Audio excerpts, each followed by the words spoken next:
SuperTalk Mississippi media production. Never take your heart health for granted. For just $99, you can get a complete screening and know your risks. Call 601-249-5198 to schedule your Happy Healthy Heart screening at Southwest Mississippi Regional Medical Center. Oh, yeah. Good morning, Mississippi. Everything gonna be all right this morning. Mornings with Richard Cross. Oh, yeah. Here on SuperTalk Mississippi. Woo!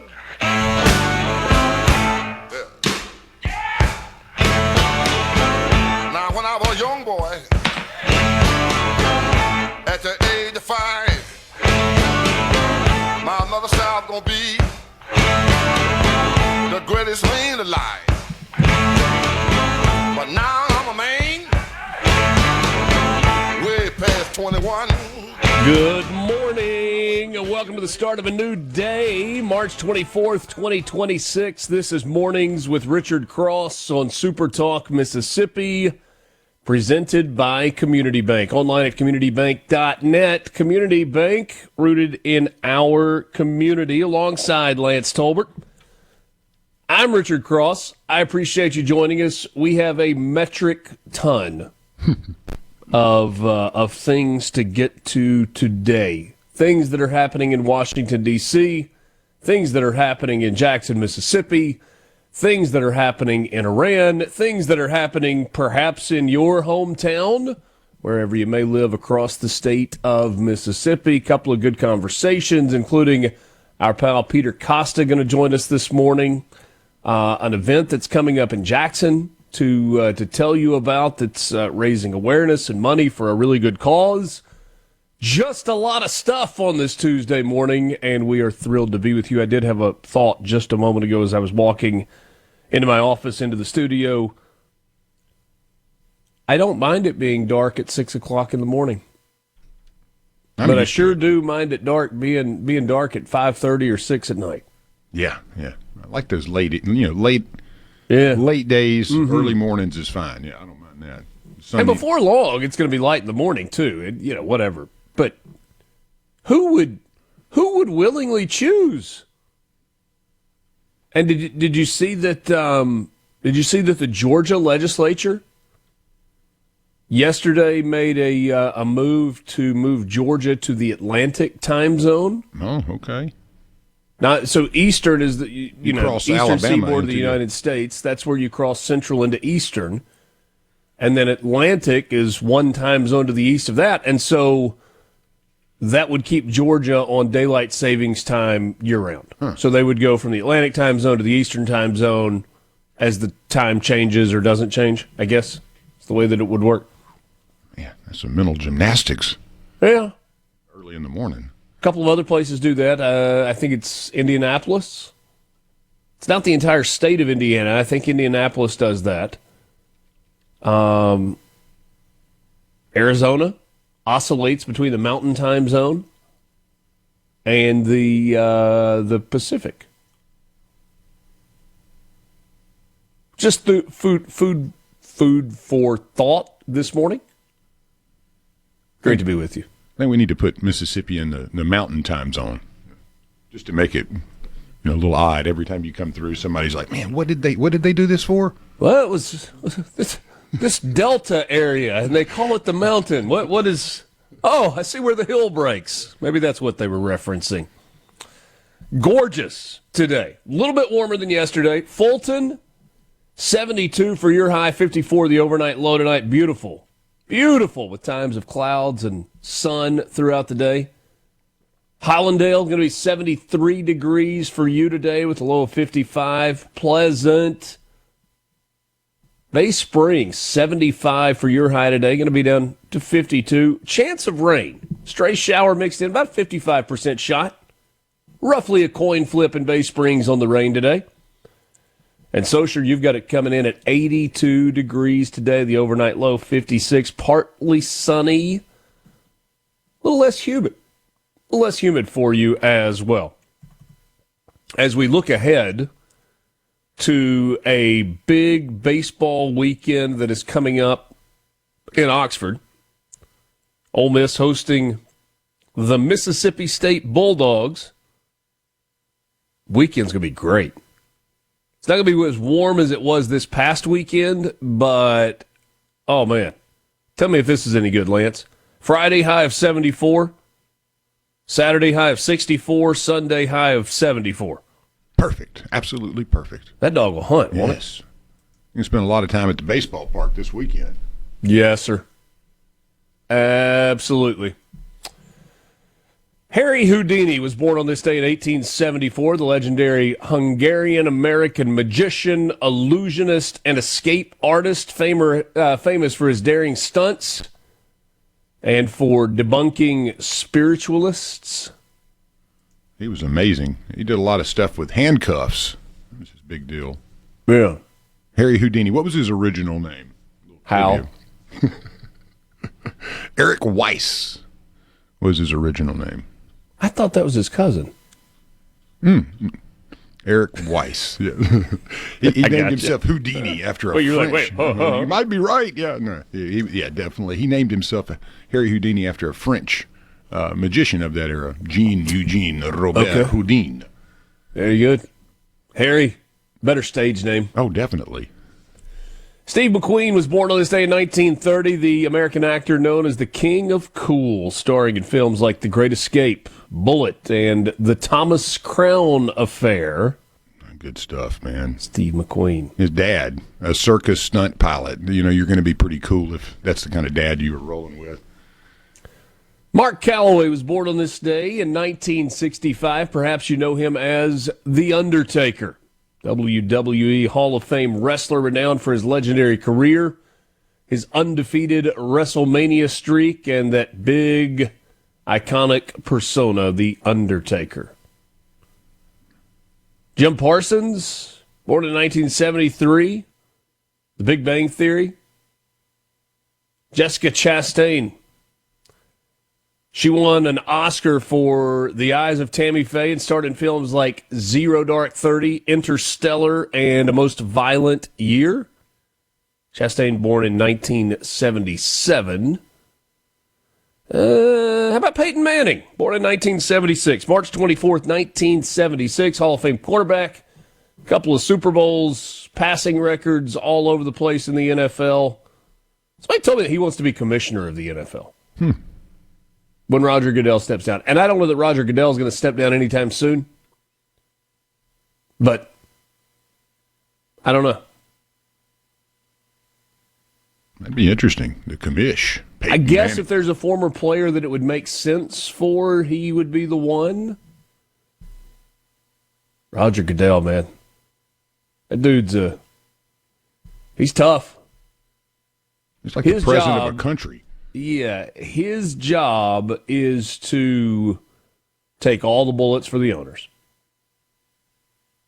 Get booed at the draft and let the media talk bad about you and whatever. He's got to run interference for the owners, and his job is to make sure that their balance sheet goes up, up, up, up, up, up, up, up, up every year. And he has been quite successful in doing that. Tommy Hilfiger, born on this day in 1951, fashion designer, founder of Tommy Hilfiger, preppy, classic American style. It was so hard to say Tommy Hilfiger back then. You always say Tommy Hilfinger. That was always the mess up. And you finally went like, yeah, it is Hilfiger. Yeah. Were you a Tommy Hilfiger man? I was not. Yeah, I didn't wear much of it. I was not. That was in the era when, so you had Tommy Hilfiger and Polo Ralph Lauren and Girbaud. I was going to say you had Girbaud, jeans. you had Girbaud and Jordache and all that. Guess. Yes. Yeah. Laura Flynn Boyle, born on this day in 1970. Recognized for a role as Donna Hayward in Twin Peaks and appearances in films like Wayne's World. Party time. Excellent. Very good.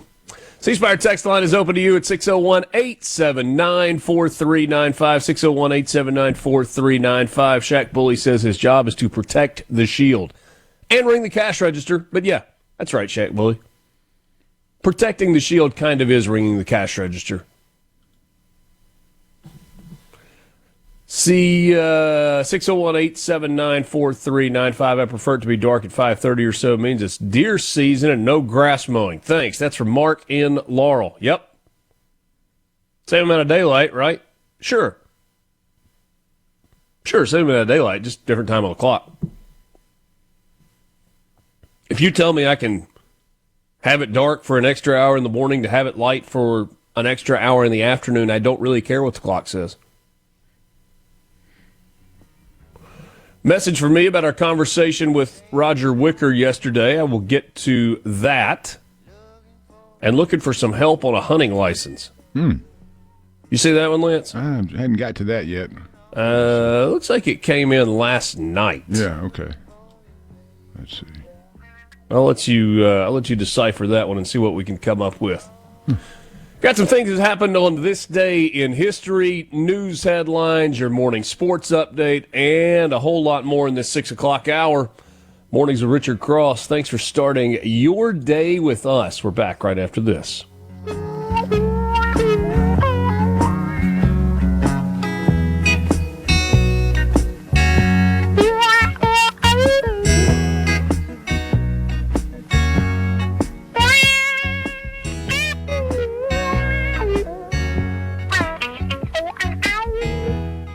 From the Venable Glass Traffic Center. He's got everything you need to know to start your day. It's Mornings with Richard Cross on SuperTalk Mississippi, supertalk.fm, and the SuperTalk Mississippi app. Now, here's more with Richard Cross.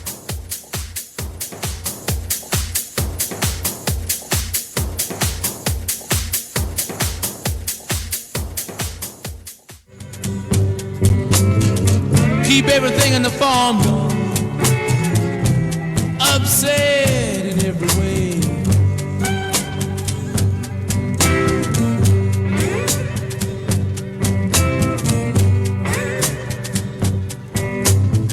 The dogs begin to bark. Lance, you see where we're going to be tomorrow morning? Awesome. How about this? The Columbus Marina. Yes. Which I wasn't sure exactly. I just did a little digging to try to kind of figure out where that is. Love being on the water. That's going to be awesome. Might be a little chilly if we're outside. That's okay. We can dress accordingly. It was cool this morning, you know. Yeah. Pictures of the marina look great, too. That's going to be a blast. So, mornings, middays, and Sports Talk tomorrow are going to be broadcasting from the Columbus Marina as the Bassmaster Elite Series is coming to town. Bassmaster Elite Series is the highest level of professional bass fishing tournaments, and it's happening in Columbus all weekend, brought to you by Visit Columbus, the City of Columbus, and the Tennessee Tom Bigby Waterway Authority. For more information, go to bassmaster.visitcolumbus.org. Man, there's some nice boats in that place. There are. Yeah. And, man, don't you know there will be this weekend? Yes, sir. All right, so it's the Bassmaster, the 2026 Mountain Dew Bassmaster Elite at the Tennessee Tom Bigby Waterway. And the fishing starts on Friday, the 26th through the 29th.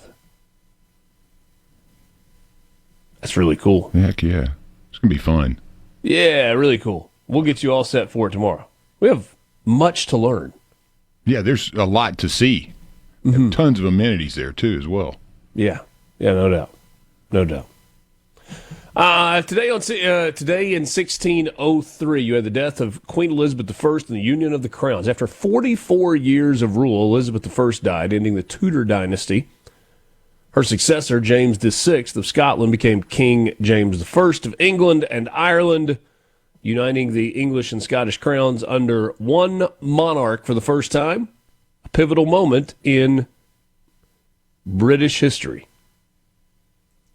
Pivotal moment. In 1882, Robert Koch announced the discovery of the tuberculosis bacterium. German scientist presented his findings on Mycobacterium tuberculosis at a lecture in Berlin, proving the bacterial cause of TB and helping establish the germ theory of disease, revolutionizing medicine and public health. Thank you, Mr. Cope. Yeah, my papaw had tuberculosis. Seems like not a good deal. No, man, he had to move out from the farm down to the sanatorium where he busted out after being there for a while, hitchhiked home. Then my mama finally said, no, you got to go back. So they moved to McGee, and that's how they ended up there. But, yeah, he had like a half lung. And, man, what he could do with that half lung, I mean, he was a dude. Never slowed him down that much, you know. I feel as if, Lance, they put you in a sanatorium, you'd bust out too. Oh, yeah, I'd be out, man. I'd be out. Today in 1989, the Exxon Valdez oil spill, the oil tanker that ran aground in Prince William Sound in Alaska, spilling millions of gallons of crude oil. It was one of the worst environmental disasters in United States history. Devastating wildlife and coastlines, sparking major changes in oil spill regulations. I don't know why this is what stands out to me, but here you go. Do you remember being in elementary school and getting what was called a weekly reader? It was like the little news magazine. You know, it might have had like a word search on the back and a little maze and a couple of stories, and it was a teaching deal. It was like news from around the world, weekly reader. And on the cover of that, there was a picture of a little crane, I guess it was, just covered in oil. That's a bad deal. And I can't remember. I know it was like pilot error, if I remember that correctly. Mm-hmm. Yeah. But it was 1989. Yeah, what a mess. Whew. That's a beautiful area there, Prince William Sound. 1999, NATO began airstrikes on Yugoslavia for the first time in its history. NATO launched military action against a sovereign nation without United Nations approval during the Kosovo War, targeting Serbian forces to halt ethnic cleansing and humanitarian crisis in Kosovo. That's a pretty bad deal, too. Man, there was so many different groups fighting each other. That you know, all of them. Still holding that together is precarious, but it's kind of stuck for a while. But yeah, that era, man, that was a mess going on over there. Whether you had the Muslims, Christians, Catholics, and everybody. Second Steve McQueen reference of the day. Today in 1944, the Great Escape from Stalag Luft 3. Over 75 Allied POWs tunneled out of a German prison camp in a daring mass breakout. Most of them were later either recaptured or killed. The real-life event inspired the classic 1963 film The Great Escape, starring Steve McQueen. A motorcycle scene in that one. I don't think I've seen it. That's a great movie. The motorcycle scene, it's like 20 or 30 minutes of him trying to evade as he gets out, if I remember the movie correctly. But it's a really good one. Definitely worth watching. Today in 1958, Elvis was inducted into the Army. King of Rock and Roll began his military service as a private, marking a major cultural moment as the biggest music star of the era stepped away from fame for 2 years of duty. A couple more. 1965, Ranger 9 spacecraft crashes into the moon. NASA's probe broadcast live TV images back to Earth as it deliberately impacted the lunar surface, providing close-up views of the moon's craters and paving the way for the Apollo missions. All right. Let's get to some news. Was that on a soundstage in Hollywood also? That's what I was going to ask you, if you thought maybe they, if Stanley Kubrick started out with 65 and then, just kind of kept rolling and gave us our moon landing, the conspiracy of it at least. I don't know, man, I kind of believe they made it. And I don't know. What do you think? Yes. I think John Glenn hit a golf ball on the surface of the moon. I agree. I've always found that fascinating, though. Or was it Buzz? I'm not sure. I can't remember who Buzz or Neil or John Glenn or Yeah, Neil Armstrong was the first off. Then was Yeah. it Glenn that hit the golf ball? I don't know. For some I can't reason, I remember. think so. All right, let's get to some news headlines. Southern Living has released its top 20 beach getaways in the South. One of the Mississippi Gulf Coast towns earned a spot among the region's most popular destinations. We're talking about Ocean Springs, ranked number 19 in the reader-powered survey. More than 17,000 responses came in. City recognized for its accessible beaches, front and east beaches in particular, along with its dining and retail options, unique lodging, and bustling arts community. Southern Living writes, built around a natural mineral spring, tourists have been flocking to this charming retreat for years. Outside of its quaint downtown, filled with locally owned shops and restaurants, Ocean Springs far outkicks its coverage. When it comes to the arts, the Walter Anderson Museum of Art, Mary C. O'Keefe Cultural Arts Center, numerous galleries are just a few of the places to get a taste. Floating cabins, boutique hotels, and laid-back fine dining round out the offerings. I need to get me one of those floating cabins down there. I've never tried that, but what an awesome place. Mm-hmm. Not the first time that Ocean Springs has gotten an award. No, well-deserved, too. Recently named by World Atlas the friendliest small town in Mississippi. Earned USA Today 10 best honors in, good grief, 15, 18, 19, 21, 22, 23, 24, 25. Yeah, if the secret's not out yet. 2023 is named as the best small town for shopping in the entire country. Ooh. Hello.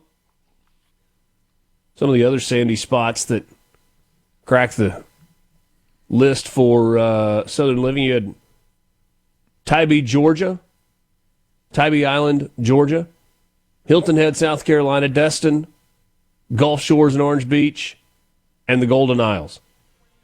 All nice places, yeah.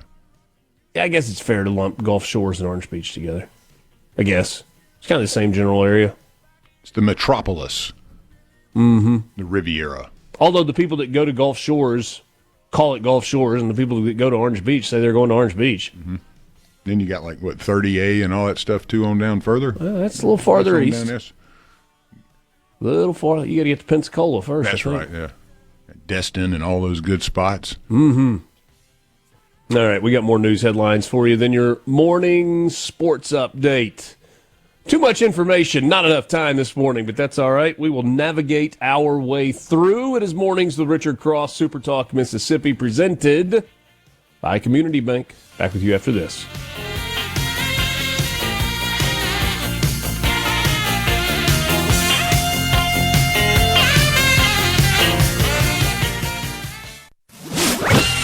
This is Mornings with Richard Cross.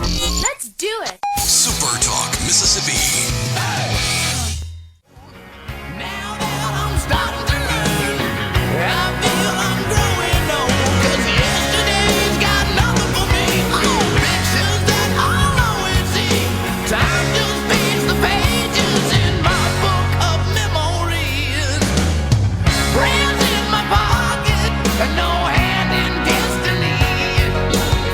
I keep on moving along with no time to plant my feet. 'Cause yesterday's got nothing for me. Oh, pictures. A Pearl River County woman is fessed up to defrauding a federal food assistance program. Officials with the Mississippi Department of Human Services announced Monday that Betsy Johnson pleaded guilty to fraudulent activity related to the SNAP program, the Supplemental Nutrition Assistance Program. Reported to have illegally acquired more than $22,000 in benefits by inaccurately reporting both her household composition and her income. Some people would call that fraud. Johnson will spend 6 years on probation and is ordered to pay more than $23,000 in fines, fees, restitution, and investigative costs linked to her case. Wait, you don't go to jail for stealing $22,000? I guess not. As long Apparently as not. it's SNAP benefits or something. Where's she going to get the $23,000 to pay the restitution? Ooh. Maybe she has it in a savings account. Maybe it's in a coffee can. Maybe it's in an investment account. I don't know. I'm not being judgmental. I'm just saying If you steal $22,000 from the SNAP program, it makes me think that perhaps you don't have $22,000 or $23,000 just lying around. I've heard some interesting stories about food stamps, SNAP benefits, and how they're traded and used. Nothing to cover on air, but it's just an interesting world there. It's currency. Yeah. The Supreme Court's conservative majority yesterday sounded skeptical of state laws that allow the counting of late arriving mail ballots, a persistent target of President Donald Trump. The court heard arguments in a case from Mississippi that also could affect voters in 13 other states and D.C., all which have grace periods for ballots cast by mail. An additional 15 states have more forgiving deadlines for ballots from military and overseas voters that could be impacted. A ruling is expected by late June, early enough to govern the counting of ballots in the 2026 midterm congressional elections. The court challenge is part of Trump's broader attack on mail balloting, which he has said breeds fraud, despite strong evidence to the contrary and years of experience in numerous states, Mississippi included. Several conservative justices gave voice to some of Trump's complaints. Sam Alito wondered about the appearance of fraud in situations where a big stash of ballots arrived late, radically flipped an election. Defending the state law, the Solicitor General for the state of Mississippi, Scott Stewart, pointed out that the Trump administration and its allies in the case have yet to submit a single case of fraud due to late arriving mail ballots. The court's liberal justices indicated that they would uphold the state laws with post-election day deadlines. The people who should decide this issue are not the courts, but Congress, the states, and the Congress, said Sonia Sotomayor. I will say to you, it is odd to see Mississippi aligned with the voting policies of California, New York, and Illinois.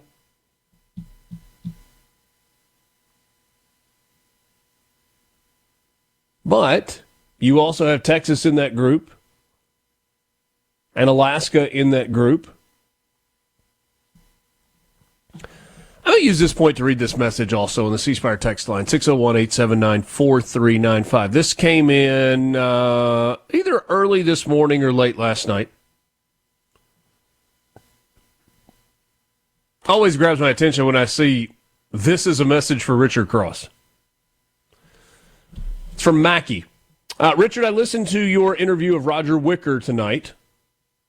I'm so sorry you let him get away with describing the SAVE Act as just a matter of showing ID to vote. Mississippi already does that. If the SAVE Act passes, your driver's license will not be enough ID.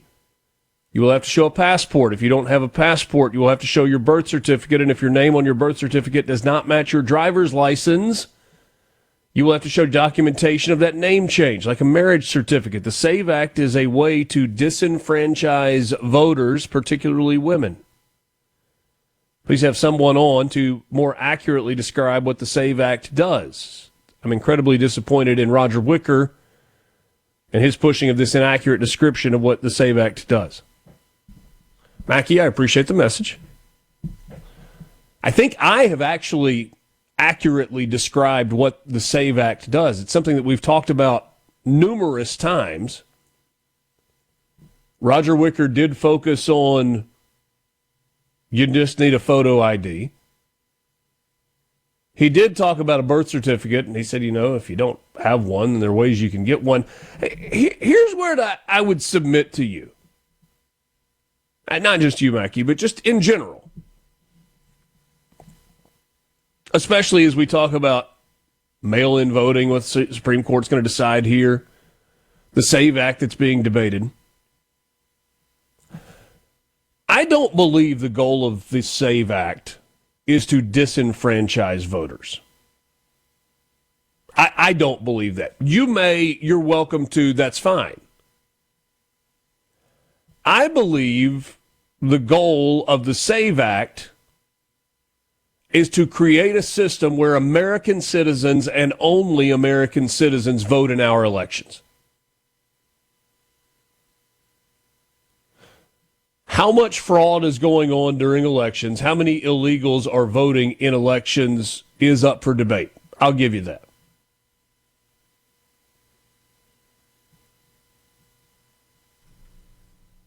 As a voter, I want my vote to count. As a voter, I want to vote for my guy or my girl. And as a voter, I can be okay with my guy or my girl losing if they just lost. Put it to a vote of our fellow citizens. They want me to represent them. They want her to represent them. They want you to represent them. Cast your vote accordingly. May the best person win. I don't believe that's what happened when Joe Biden beat Donald Trump in 2020. 2020. I think the irregularities in Pennsylvania, the irregularities in Georgia are too massive to ignore. I think the goal of the Save America Act, or the SAVE Act, if you prefer, is to create free, fair, and open elections, period. There are others that say no. In fact, Cory Booker, good old Cory Booker, we need a talking point, we can always count on him, says that this is to disenfranchise voters. It's to get rid of Democrat voters. I think it's to get rid of illegal voters who happen to vote Democrat. Could be wrong. Happy to go either way with you on that. Here's my bigger point in all of this. I think what Mackey says here, it's going to be harder. I don't want to do anything to stand in the way of somebody who legally has the right and the privilege to vote to be able to do that. But I'm also not opposed to living in a world where we have a small amount of personal responsibility that is expected of people to be able to do basic things in life like vote. If I want a driver's license, there are certain things that I have to do and fill out to get that driver's license. If I want to open a bank account, the bank requires certain things for me to open that bank account. If I want to borrow money to go buy a car or a house or a boat or put a toy on layaway at Walmart, there are certain things that they require of me to be able to do that. Everything you do in life, including applying for a job, there are certain forms that must be filled out. There are certain procedures that must be followed. But when we say, so that we know you are who you say you are, so that we may have free and fair elections, all of a sudden, oh no, how dare you ask for identification? How dare you be able to prove that you are a citizen? It's okay in every single other thing we do in life, but by golly, when it comes to time to vote, now all of a sudden, you cannot do that. You are making it more difficult for that person. My apologies for making it a little more difficult so that we can make sure that it's free and fair and accurate and the voice of the people is actually heard. Just a little touch of personal responsibility to fill those forms out and prove that you are who you say you are.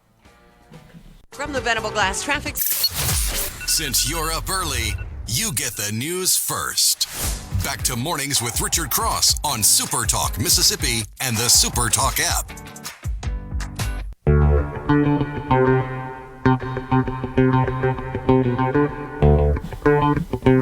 And one more thing, dead people. I don't think dead people should vote.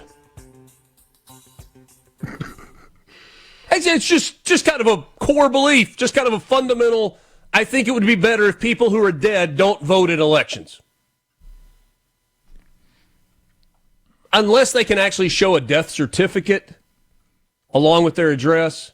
If a dead person can show a photo ID and a death certificate and a proof of residency, then I think at that point I'm okay with them voting. Otherwise, you're okay with zombies then, as long as they have the proper identification. As long as they have, yeah, photo ID. I'm in. Mississippi Lottery update, mslottery.com, mslottery.com. No jackpot winner in the Powerbot. Estimated jackpot for Wednesday night, $147 million, $66.6 million is the cash value. Mega Millions. Tuesday night's jackpot, $60 million, $27 million is the estimated cash value. No winner in Millionaire for life. Don't forget, download the Mississippi Lottery app to track winning numbers. Check your tickets, see the latest bonus promotions, and enter non-winning scratch-off games into the second chance promotional drawings. Very good. Very good. That's your Mississippi Lottery update. Again, mslottery.com. We'll get to some of this other stuff later on. Let's give you your morning sports update brought to you by Pearl River Resort. I told you, too much information, not enough time this morning. It's okay. Pearl River Resort is your destination for family fun, casino thrills, and live entertainment. Book a tee time at the Dancing Rabbit Golf Club. Make a reservation for dinner at Philip M's, or just plan a trip or a weekend getaway to Pearl River Resort. Learn more online at pearlriverresort.com. Ole Miss returned to the D1 baseball rankings this week as Mississippi State and Southern Miss held strong in the polls after a good weekend of conference play. Rebels landed at number 18 after earning a home series win against the number 15 Kentucky. Week before, the Rebels had dropped out of the polls after a 1-3 week. I guess, let's see, that's when they lost to Southern Miss and then beat Texas and then lost twice to Texas. 18, highest ranking of the year for the Rebels. In Starkville, the Bulldogs stayed put at number 6 after going 4-0 over the week. Couple of 10-run rule victories, 17-1 over Jackson State back on Tuesday. Couple of close games against Vanderbilt, 4-2 and 7-2. And then a Heine spanking on Sunday, 17-7 in the series finale. Southern Miss moved up a spot following a solid week. Midweek victory over Nichols. Last week in the neutral site in Biloxi. And then took 2 of 3 from Troy in Hattiesburg this weekend. The Dogs and the Eagles meet up tonight in Starkville, 6 o'clock first pitch at Duty Noble. Round 2, Southern Miss got round 1 between those two teams. 7-1, I believe, was... wait, that's not right. 7-6. 7-6 was the final. Golden Eagles got the first one over Mississippi State. Ole Miss travels to Memphis for the return game of their home-and-home midweek series. Ole Miss, back in early March, won 7-1 over Memphis.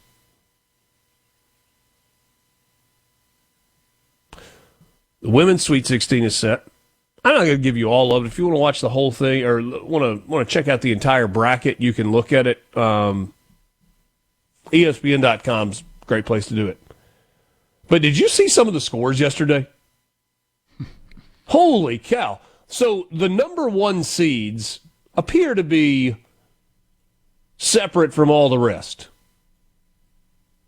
UConn beat Syracuse 98-45. That's 53 in the margin of victory.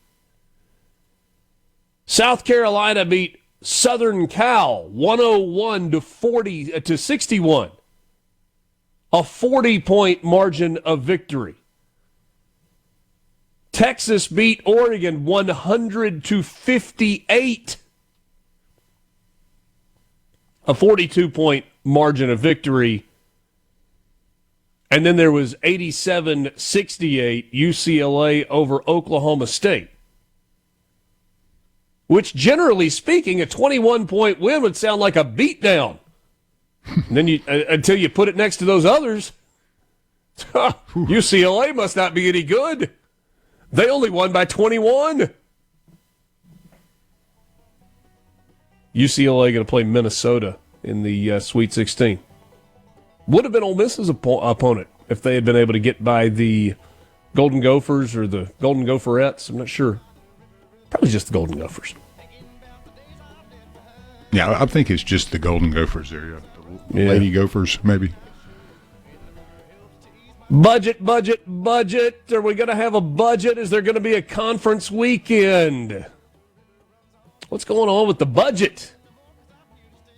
At the state capital of Mississippi. We'll get into that. I'll tell you what I've heard when we come back. Mornings with Richard Cross, Super Talk Mississippi, streaming at supertalk.fm and SuperTalk TV. Thanks for being with us. 1 hour in the books, and it was a quick one. More coming up right after the news. Alongside Lance, I'm Richard. We're back after this.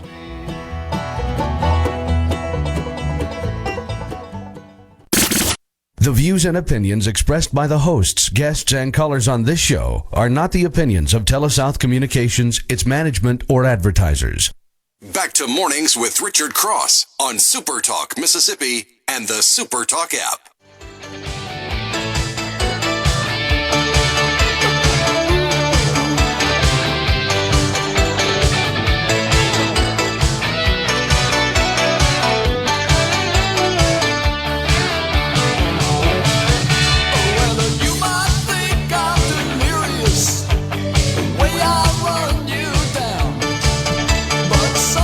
We're not delirious. We are wide open on this Tuesday morning, the 24th of March, and we are thrilled to spend a part of this morning with you. Thanks for joining us. The C Spire text line is open, 601-879-4395, 601-879-4395. Got a thought, got an opinion, a dissenting opinion? My friend Lars Larson would say naysayers go to the front of the line. That's not always the case here, but I'm certainly, if you disagree with something or have a question about something, shoot it over our way. C Spire text line 601-879-4395. If you heard, perhaps, what I said about a message that came from Mackey back in the 6 o'clock hour, it was actually sent overnight, gave it a lot of time. And I hope, if Mackey is listening, that she does not believe that that was any sort of a personal response to her. I was trying to address the question that she had. Got a little passionate about it as we were talking about the larger issue of the reasons we need voter ID and how it works in conjunction with everything else that exists in our life. Welcome in this morning. Show's presented every day by Community Bank. Online at communitybank.net. At Community Bank, we're here for every part of your financial journey. Looking to manage your personal finances? Our banking services make it simple, secure, and tailored to you. Ready to grow your business? We offer expert guidance and custom solutions to help your business thrive. Dreaming of a new home? Our mortgage specialists are here to make the process seamless, all designed with you in mind. We're more than just a bank. We're your partner for life's biggest moments. Community Bank, rooted in our community. Member FDIC, equal housing lender. If we're honest, certainly if I'm being honest with you here, as the host of a radio program focused on Mississippi, drama is good for business. Right? Things that we get worked up over make for interesting conversations and passionate discourse and all of those things. And we had that a year ago in the legislature.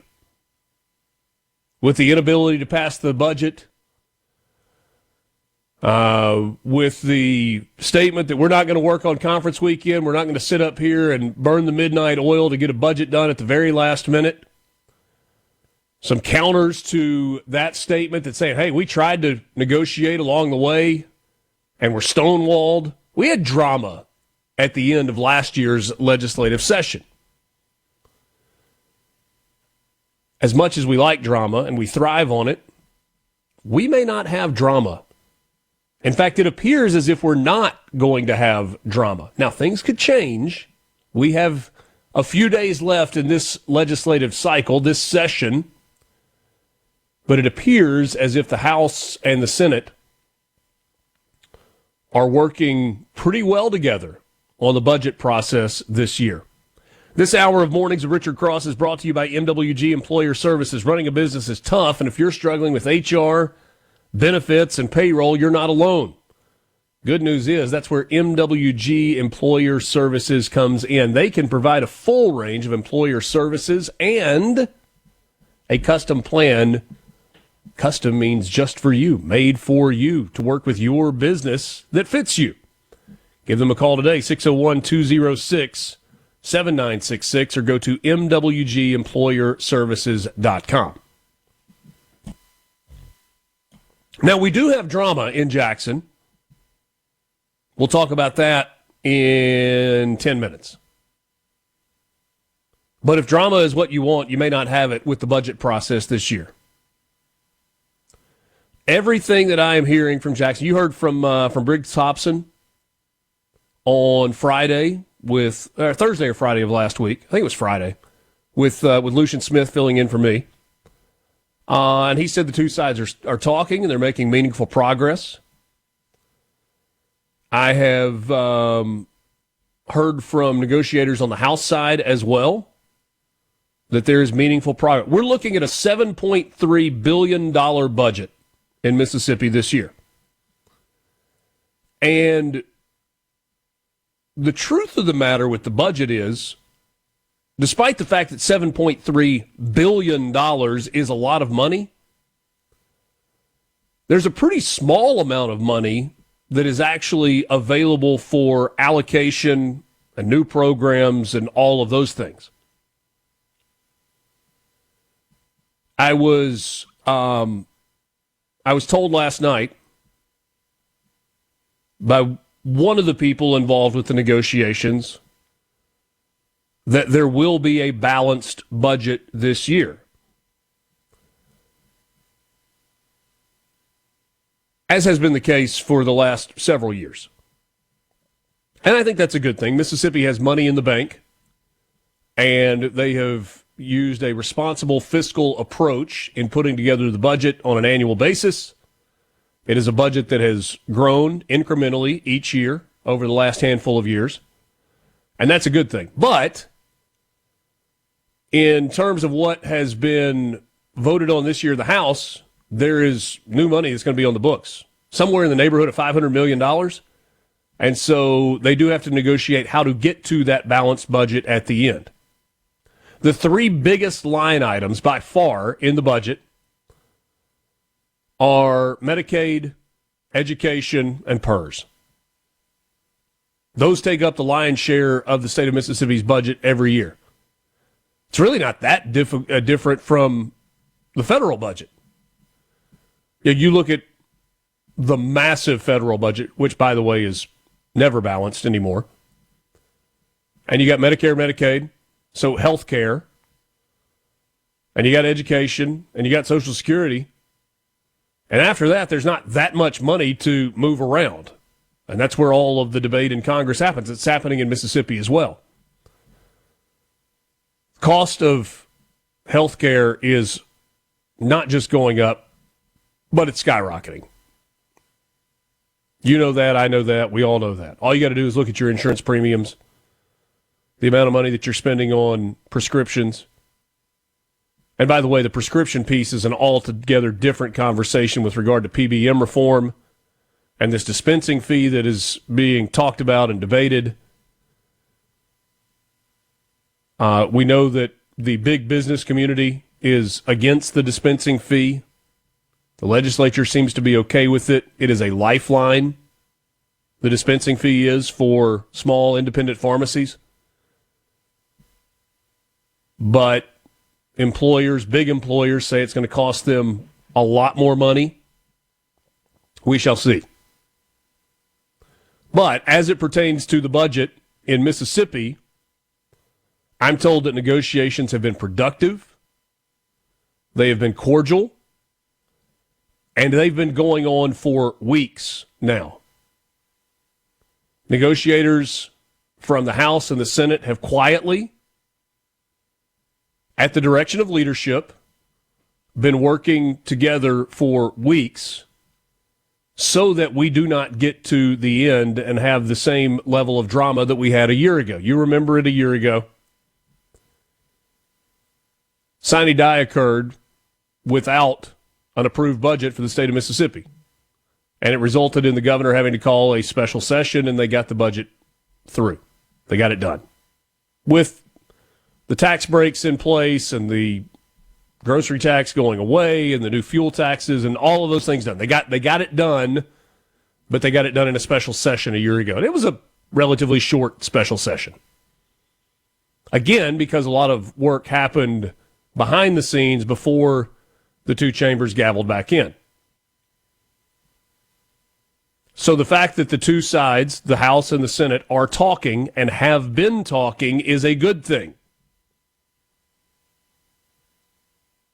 I'm going to be really interested to see when the budget drops what exactly is in it this year. What is the Medicaid spending? What is the education spending? Is there an increase in the amount that is allocated per student in Mississippi? And what about the PERS conversation? Is there going to be a big lump sum that is thrown at the unfunded liability of PERS? We've talked about the fact that there's $26 billion that's out there. I had a legislator tell me yesterday that a lot of the $26 billion is because of programs that were added along the way to PERS, not necessarily how PERS was originally set up decades and decades ago. Does throwing $100 million or $200 million or $500 million at the PERS unfunded liability actually even come close to fixing the problem, or is that just burning money? I don't know what that's going to look like. That's one of the things that we're looking for. When are we going to get that budget? I'm told sooner rather than later, but we'll see when that is. From the Venable Glass Traffic. Mornings with Richard Cross on SuperTalk Mississippi and the SuperTalk app.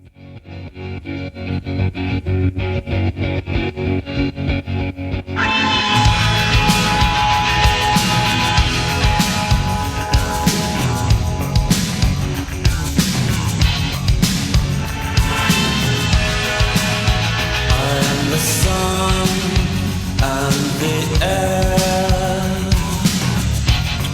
Mornings with Richard Cross, middays with Gerard Gibbert and Sports Talk Mississippi. All will be broadcasting tomorrow at the Columbus Marina as the Bassmaster Elite Series comes to town. The Bassmaster Elite Series is the highest level of professional bass fishing tournaments, and it's happening this weekend on the 10 Tom in Columbus. It's brought to you by Visit Columbus, the City of Columbus, and the Tennessee Tombigbee Waterway Authority.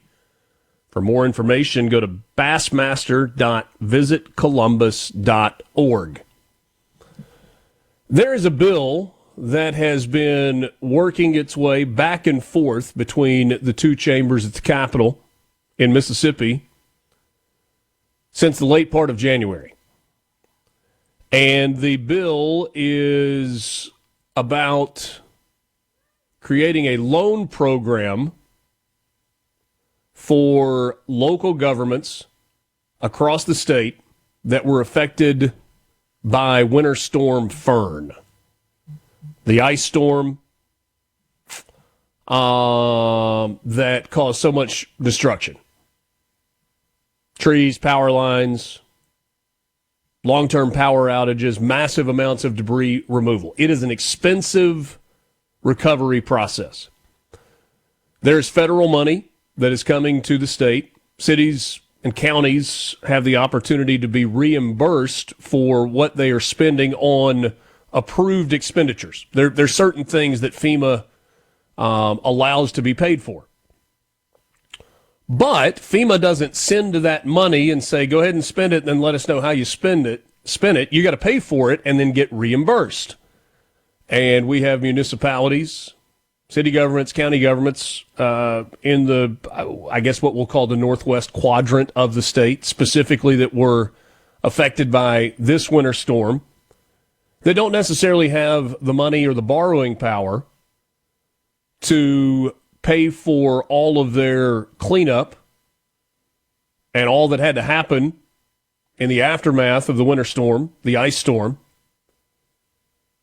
And so there's a program that was put in place that would create initially, at least as the bill was written, a 0% loan, an interest-free loan to the cities and the counties on all that was being reimbursed by FEMA. And then once all of those reimbursements happened, a low-interest loan that the cities and counties could repay to the state over up to 5 years. This bill was introduced in the Senate. It was passed to the House. There were amendments that were made. It went back and forth and back and forth. You've had conference on this bill between the House and the Senate, and ultimately a conference report that was adopted by the House with a vote of 121 to nothing, 121 yeas, 0 nays. And on the Senate side, an adopted conference report that was 51 yeas and 0 nays. The bill was signed by the Speaker. It was signed by the President of the Senate. So Jason White and Delbert Hosemann both signed off on this, and it was sent to the governor's desk for signature so that it could go into law and these loans could begin to be funded. Well, there was a hiccup yesterday, and it led to a veto from Governor Tate Reeves. And I probably should do more of this. I don't go through and read all of the text of vetoes or every bill that comes through the House. But this was an especially spicy veto that came from the governor's office that pointed to what he referred to as an unconstitutional event. There are a couple of areas that he highlighted from the Mississippi Constitution that he says led to the veto. He points to Article 4, Section 59, and every bill having passed both houses shall be signed by the President of the Senate and the Speaker of the House of Representatives during the legislative session. He also pointed to Article 4, Section 62, where he said voting on amendments, adoption of committee reports, no amendment to bills by one house shall be concurred in by the other, except by a vote of the majority thereof, and reports of committees of conference shall in like manner be adopted in each house. That can kind of get wordy. Ultimately, what the governor says is there was a change that was made through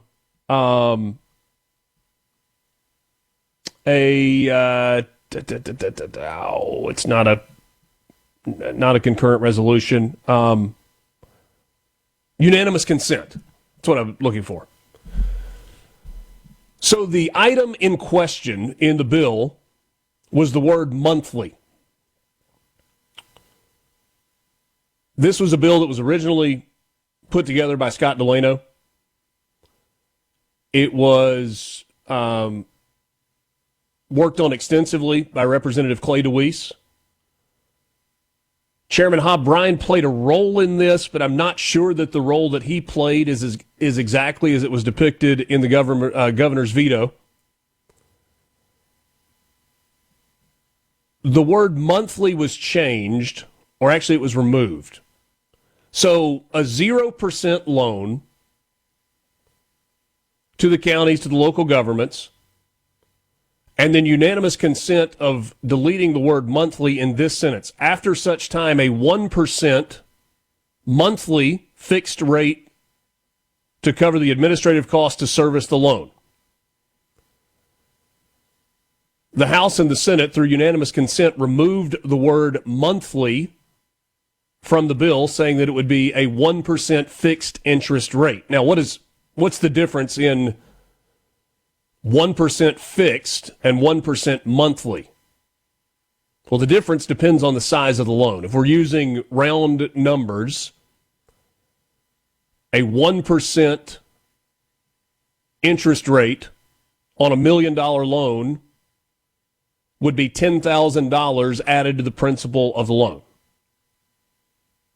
Right? $100,000 would be 10%, $10,000 would be 1%. And so if you borrowed $1 million, you would pay back $1,010,000. But a 1% monthly fixed interest rate would bring in compound interest. And so you would have $10,000 on month one of the note, and then you would have 1% of $1,010,000 in month two, and so forth. And so it would compound, and on $1 million, 1% monthly would be north of $120,000 over the course of a year, as opposed to $10,000 over the course of the year. It wouldn't be exactly $120,000. It would go to $120,000 and change as the compound interest worked along the way. The governor alleges that this change was made, but this bill had the change already in it when it came to his desk before the House and the Senate went through this unanimous consent. And so the process was not right. The House and the Senate referred to it as a clerical error or a typo, and they were trying to go through that process. The governor, though, alleges, if you go through and you read his veto, that the Senate clerk's office made this change without proper authorization.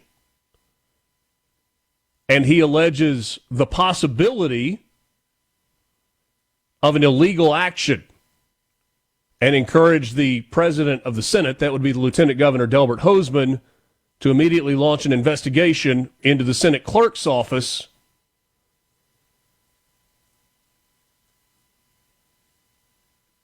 into what he called unconscionable behavior of those involved, to see if this is an anomalous event or a pattern. And he wrote in his veto, once trust is lost, it is difficult, if not impossible, to regain. I got a statement from Representative Clay DeWeese, who has been involved in this process, and he said, while we are certainly disappointed with the governor's decision to veto Senate Bill 2632, our cities and counties in North Mississippi that have been devastated by the winter storm are the ones that are hurting. We will respect the governor's decision to veto and move forward today, seeking alternative ways to provide much-needed relief to North Mississippi. The legislature is trying to get money to the cities and the counties who need it right now. Could this veto have been avoided? Could it have been handled differently by the governor's office, by the legislature? Probably so. Did the fiery veto with some pretty significant shots have to be part of this? I don't know that had to be part of this, but that is the route that the governor went with this. We'll see where it ends and if these cities and counties get their money. This segment of Mornings with Richard Cross is brought to you by Covington County Hospital in Collins, where your health matters. On your radio, on our app, or on your smart speaker. We're always free. SuperTalk Mississippi, your home for Mornings with Richard Cross.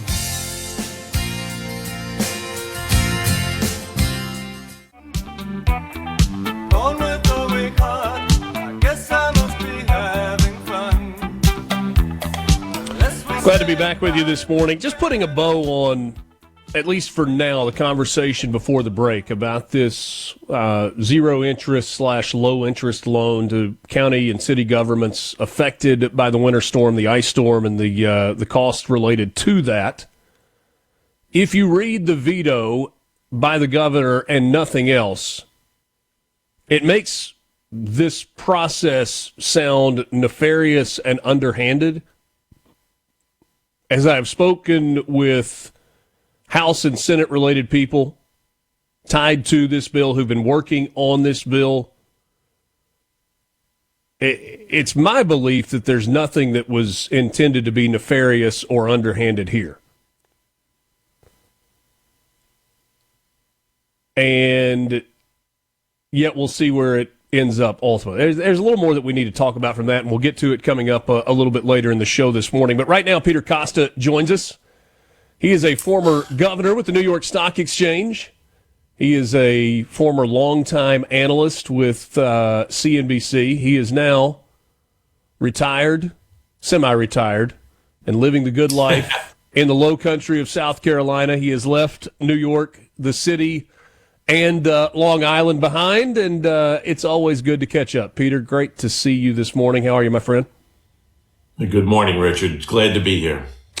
Do we have a mess right now? When we, there's obviously a lot that is happening politically, both at home and abroad. And you look at the economy and people point to gas prices that have skyrocketed in the last month.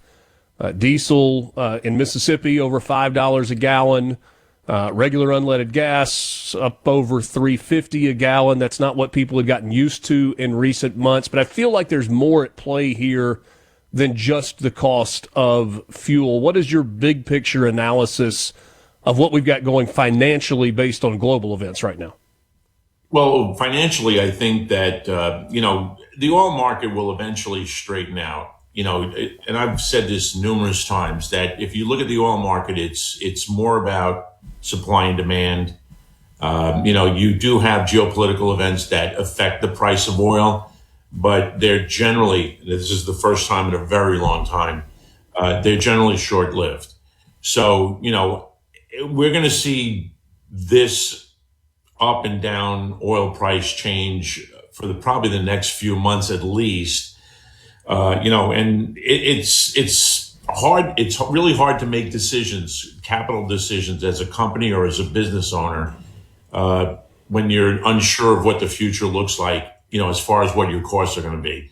So I think that that's one of the things that you're going to see. You're going to see small businesses are going to suffer a little bit, maybe more than a little bit, and it's going to take some time. But if you really want to look at it and be honest, I know that you just made a point about, gas prices skyrocketing. One of the things that I brought up in one of my columns is the fact that we lived with gas at $3.50 a gallon for several years, and the economy expanded anyway. So, you get used to it. The shock is one thing, but once you get used to the higher price oil, you adjust on your, where you're going to spend your money. And, that's where small businesses get hurt, because when you're shopping, you like to use a local business, but when your money is a little bit tighter, you're going to go to Costco or Sam's Club or Walmart, and the smaller business will suffer. I think there'll be a little bit of a shift on that. That's something that they don't talk about a lot in the news, but I do think that's something that a lot of small business owners are going to start worrying about within the next couple of months. If I remember correctly, you were a Toyota Tundra guy. I'm a Ford F-150 guy, and we got used to the fact that every time you went to the gas pump, you needed to pull out a $100 bill if you were going to fill up your tank. And then we got used to the fact that, it's only $62 to fill up with a tank of gas, and to have to go back to where you were, whether you're swiping a debit card or running a credit card or paying cash at the pump, it is more expensive, and that seems to sometimes grab our attention more because it hits us in a very real way than some of the other more obscure economic factors that we're looking at. Yeah, it does hit you in the wallet right away. But one of the things you just mentioned about diesel being over $5 a gallon, and in some states it's $6 a gallon. Yeah. So what that ends up doing is that ends up raising the cost of transportation, and especially in your area. Memphis and Oxford and that part of West Tennessee is huge as far as transportation. FedEx is located there. It's major hubs of several different railroads, and you're going to see that the cost passed down from the transportation companies to the food companies. So, Right. even though we've gotten prices down, in eggs and everything, they're going to turn around. I don't think it's going to be a substantial bump, but it's definitely going to have impact on inflation. And, when you have that, then you have to worry about what the Fed's going to do. And I know those questions are coming sooner or later from you about the Fed. Yeah. But I think that, the Fed's is in a very precarious position right now. I mean, there's a transition going on multiple on. fronts, right? Oh yeah, on multiple fronts, and they have no control over this. That's the other thing. Is usually the Fed can handle things and do things because they have a lot of control over the money supply, interest rates, and so on and so forth. But right now, they don't have control over the inflation scenario. They can try to mitigate some of it, but they can't stop it. So, we were looking at maybe 2 interest rate cuts this year, possibly in July, and then maybe later on towards the end of the year. I don't think you're going to see any interest rate cuts. And I think there's a possibility that there might even be an interest rate rise, which is not going to be good for the economy. But, with inflation rising and with the uncertainty that we have in front of us, the Fed may act that way. So I don't think you're going to see anything until, the transition's over, which might not be until July. But we will see. I think there's a big possibility that there will be an interest rate rise. I think that's one thing you need to be prepared for. I don't think it'll be huge, but it's definitely going to be something the Fed's going to get involved in. I try not to paint with a super broad brush, not to use words like ever and never because that's a really long time, but I also try not to use the word like all when I'm talking about politicians. But if we are painting with a really broad brush, I think, have and would say that all politicians to some degree are disingenuous. I feel like the messaging that we get, depending on whether you're on the right or on the left, is pretty disingenuous. I saw a clip from an interview that Chuck Schumer did yesterday with Joe Scarborough, and I mean he his willingness to go to recession and inflation are coming, and they're coming immediately. And any decision that Donald Trump is making right now related to the war in Iran is going to throw us into a recession, and we're going to see massive inflation. Is it just fear-mongering? Well, I mean, he's a mouthpiece that very few people listen to anymore. And I mean, if Chuck Schumer says that there's recessions on the horizon and massive everything, we're not getting any recession. All right, Chuck bet Schumer the other knows way. nothing about. He knows nothing about nothing, and how he still has a platform and how the Democrats still have him as their leader is beyond me. Because, oh man, you want to get into a political discussion, and I can sit on the Democratic side or the Republican side, but when it comes to Chuck Schumer, I'm anti-Schumer because I just think that he's a mouthpiece that should not have the availability to a microphone. So you can't trust anybody that throws tofu burgers on the grill and tries to call it a barbecue or a cookout. That doesn't work. That doesn't work. He's not one of my favorite people. Let me just put it that way. Peter Costa, former governor with the New York Stock Exchange and market analyst with CNBC. He is mostly retired now. We're hearing so much about the Strait of Hormuz. That conversation initially was all about oil. It did transition to liquid natural gas, LNG, as we describe it. Which of those two is a bigger concern for the global economy? Well, I think LNG is a bigger concern, but I think a lot of the answer to the LNG problem is the United States, because we have a tremendous amount of supply of LNG. The only problem is getting it out to the countries that need it.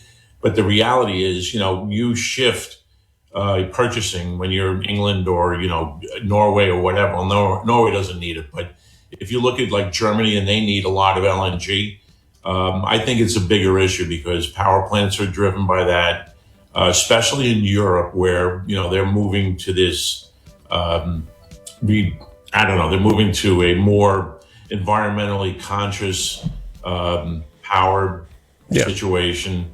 And they need a lot of LNG because it burns a lot cleaner than fuel oil. So to me, I think that's a bigger issue. And I think that, but the United States can answer that because I think the United States has an overabundance of natural gas, especially out of Louisiana and out of the Gulf. It's, we can supply a big portion of what's missing right now. The bigger issue to me let's take a quick time out. We got more coming up with Peter Costa, former CNBC market analyst and governor with the New York Stock Exchange. We'll continue this conversation in just a couple of minutes. Mornings with Richard Cross on SuperTalk, Mississippi. From the Venable Glass Traffic Where you come first for news. Fast and free. Mornings with Richard Cross on SuperTalk, Mississippi. And talking in your sleep doesn't matter where you've been, as long as it was deep, yeah. You always knew to wear it well, and you look so Mornings with Richard Cross, SuperTalk, Mississippi, streaming at supertalk.fm and SuperTalk TV. Glad to be with you this morning. Peter Costa is my guest. He is a former market analyst with CNBC and is a former governor with the New York Stock Exchange. I say former governor. That's not like a Marine, right? I mean, once a Marine, always a Marine. Are you always a governor on the stock exchange, or is former accurate? No, I former is more accurate. You know what I mean? I give respect to Marines. They once a Marine, always a Marine. My uncle was a Marine, and he said that all the time. That's right. You were in the Marines. I'm always a Marine, and you know what? I'm damn proud of it. So there you go. I'm proud of being a governor of the stock exchange, but I am a former governor. There we go. Peter Costa, my dear friend, and always good conversation when we talk about big picture market analysis. What about at the micro level? I mean, you pointed to possibly having an interest rate rise later in the year. We'll have to wait and see on that. The stock market, if you're watching it on a day-to-day basis, I mean, it's doing the roller coaster thing right now. If it appears there is a kind of a knee-jerk reaction from the president in a statement, the stock market seems to react negatively to that. But on the other side, when I guess it was early yesterday morning, late the night before, the president pointed to some substantive conversations that are happening that might lead to an end to this conflict in Iran. The stock market reacted very positively. Are we going to continue to see that? Yes, you'll see that because the markets typically abhor a vacuum. And right now, you know, anytime there's any kind of geopolitical conflict or even individual stocks, when there's a vacuum of information, markets react, way more than they probably should when there is information. And a lot of the times what happens is these are computer generated programs that are searching for information that will lead to an investment short term. And that's generally what happens with the initial moves. Markets will be down. President comes out and says something positive. The market will react, in a really, in very impressive way. I mean, the turnaround yesterday was very impressive. But the reality is it's going to be like this for a while until there's resolution. And I don't even know, even with that resolution, we're going to have a more stable market because potentially what could happen in Iran to me is even if you think you won the war, I don't think you'll ever really beat these people because they're zealots and it's very hard to quell zealotry. So to me, it's going to be a while. We are going to be seeing a lot of this movement. Plus, I also thought, and I still think, that the market was a little overpriced. So anytime you get to that level, we were that prior to the war, I felt we were very overpriced. There's some of the valuations were just off the charts. And I think that anytime you get to that point, any kind of news can have a massive effect on where stocks go. So, it's you get to a high point, it's rarefied air. And once you're in rarefied air, it's very easy to come down. If you rewind to the 2024 election, affordability was probably the biggest issue. I mean, affordability and border security. This administration has, without question, taken care of the border security piece. We are safer as a country today than we were 16 months ago. But the affordability piece is still there. While some grocery prices have come down, they haven't come down significantly. Do you see that being the central issue of the midterms? Is that what Democrats are going to latch on to in terms of trying to retake the House and the Senate? Well, I think that they don't, they're idiots, because I think that, and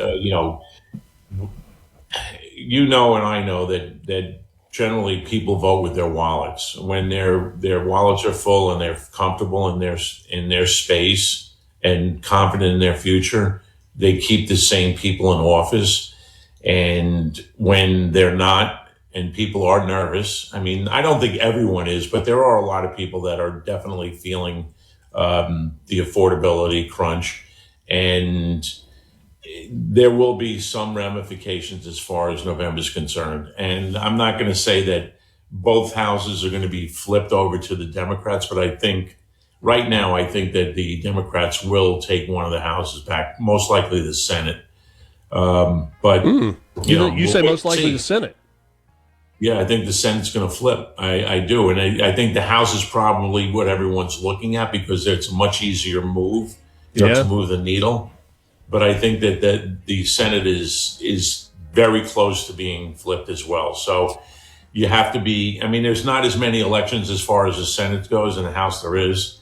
But there are some challenging ones where we have to watch, and definitely in the House. I mean, currently 53-37 in the Senate, but that includes Susan Collins and Lisa Murkowski, which you don't really know what that means on a given day.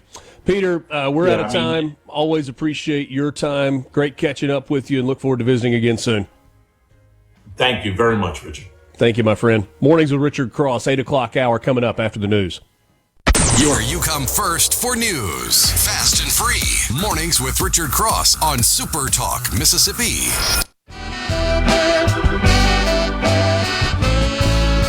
She traveled all around, all across his country. Met a lot of people, made a lot of friends. She got the feeling of a swamp plane running through her blood. She going back home, but she don't know when. Good to be with you on this Monday morning. No, that's not right. Tuesday morning. Nobody wants to do Monday all over again. Don't redo that. Safe to assume that it is Tuesday morning, the 24th of March. Glad to be with you. It is Mornings with Richard Cross, presented by Community Bank. At Community Bank, we're more than just a place to manage your money. We're your neighbors, your partners, and your trusted financial advisors. For decades, we've been rooted in our community, helping families, small businesses, and individuals achieve their dreams, whether it's opening your first savings account, planning for a brighter future, or growing your business. We're here every step of the way. We're dedicated to our customers, committed to your success, and always here when you need us. Community Bank, rooted in our community, member FDIC. We got to go back to this veto conversation. I appreciate Peter Costa joining us. Interesting insights into kind of the global economy and also at a more micro level here at home. But we were talking about this, I guess, back at 7:20. The House and the Senate were very much on the same page, which always does not always happen, in terms of a state-backed loan to local governments, cities, counties, in the aftermath of the winter storm with all the costs associated with that. Really, really expensive to clean up after this mess.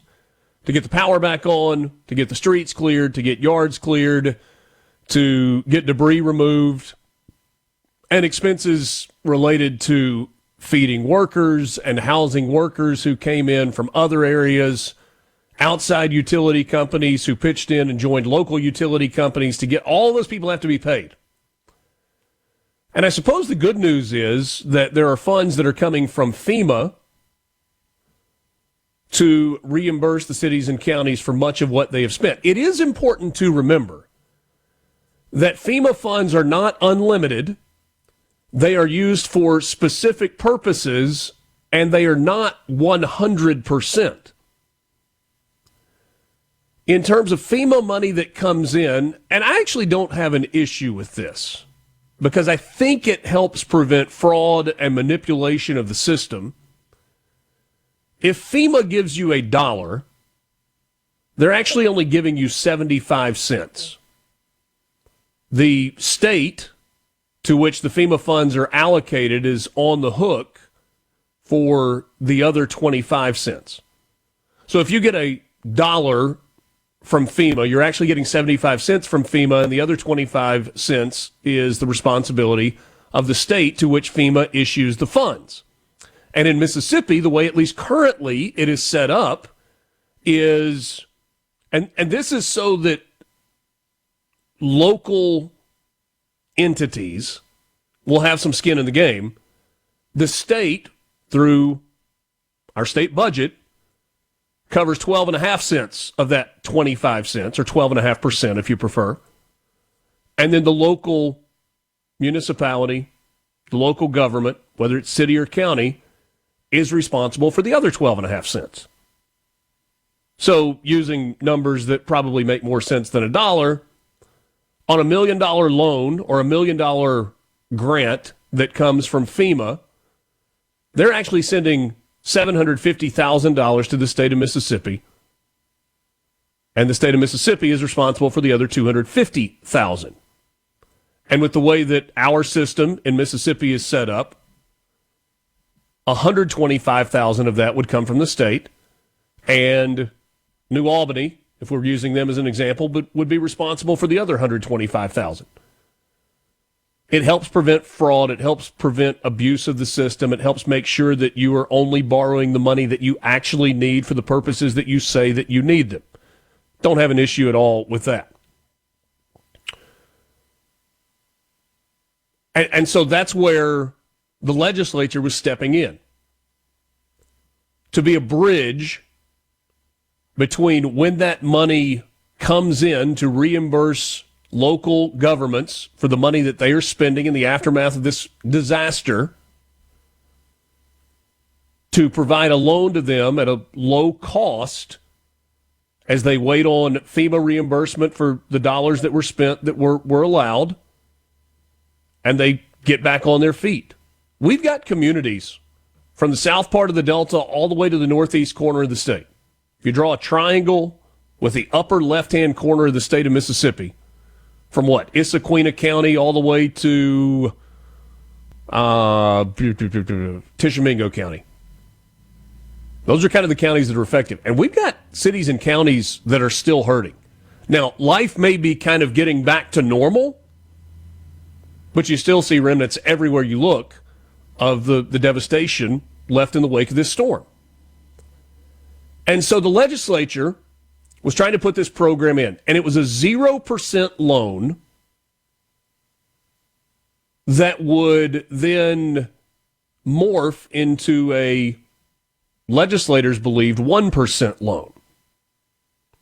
Now, I think the governor's office would push back on the idea that legislators believed it was a 1% loan, because in his veto, Tate Reeves says that this was a negotiated amount. I am told that when legislators went back and read the final text of the bill, they got to that word in question, monthly, as it pertains to the interest rate, and said, whoa, that wasn't supposed to be 1% a month, was it? And there was broad agreement that it was not supposed to be a monthly rate. It was supposed to be a single rate interest on the entirety of the loan. And again, to go back to the example from earlier, on $1 million loan, 1% of interest would be 10%. Would be $10,000. You would add that $10,000 to the principal amount of your loan, and now you owed $1,010,000 that had to be paid back over a maximum of 5 years. the math changes completely at 1% a month, and that $1 million, instead of costing you $10,000, now costs you in excess of $120,000, probably closer to $125,000, $130,000, because of the compound interest factor that is related. So there are a couple of things that we need to talk about. We need to talk about the wording in the veto, and we need to talk specifically about that interest amount. It is hard for me to believe that either chamber of the legislature, the Senate or the House, in trying to do right by our local governments in loaning them money, by the way, money that we have in the bank as a state, about $2 billion worth, at 12 to 12.5% interest, much less where the negotiations started, as the governor writes in his veto, at 2%, and he came down to 1%. At 2%, we're talking about an effective interest rate of 24%. That's what credit cards are charging you.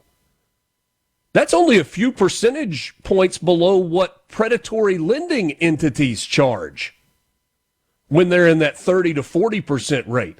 Why would the state legislature ever have agreed to a 12 to 24% interest rate on loans to its own people? That doesn't make sense to me. These communities have suffered enough. They don't need to be paying 12%. And oh, by the way, not all, but most of these cities and county governments could go to their local bank or other lending entity and get a far better interest rate than 12%. All right, so let's go to the text of the veto itself. On the afternoon of March 17th, and again after the enrolled bill was presented to me for consideration, Chairman Hobb Bryan, who was not a conferee on the bill, walked to the podium in the Senate to seek unanimous consent to adopt a change to correct a typo. Like Chairman Clay DeWeese, Chairman Bryan sought to delete the word monthly from the line 110 of the bill. The acting president of the Senate put the motion to a vote, and the motion carried. Curiously, while Chairman DeWeese's motion for unanimous consent is recorded on the history of action for Senate Bill 2632, Chairman Bryan's motion is not recorded on the history of action. I'm told because Chairman Bryan was actually talking about a different bill, that it was actually brought at an earlier date for unanimous consent by a different legislator. I think it was Senator McCown. So let's pick this up on the other side of the break, because there is a pretty serious allegation in this veto from the governor. Is it founded, or is there something else going on here? We'll get back to you. We'll get back to this conversation with you right after this. Mornings with Richard Cross, SuperTalk, Mississippi.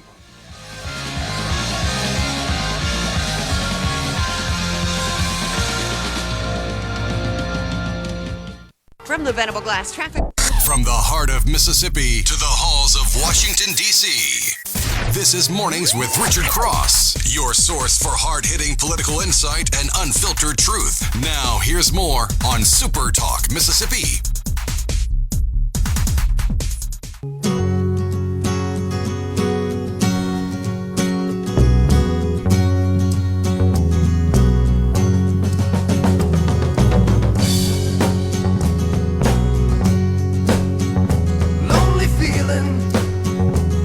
Inside, find a corner where I can hide. Silent footsteps. Great to be with you this morning. It's Mornings with Richard Cross, SuperTalk Mississippi, streaming at supertalk.fm and SuperTalk TV.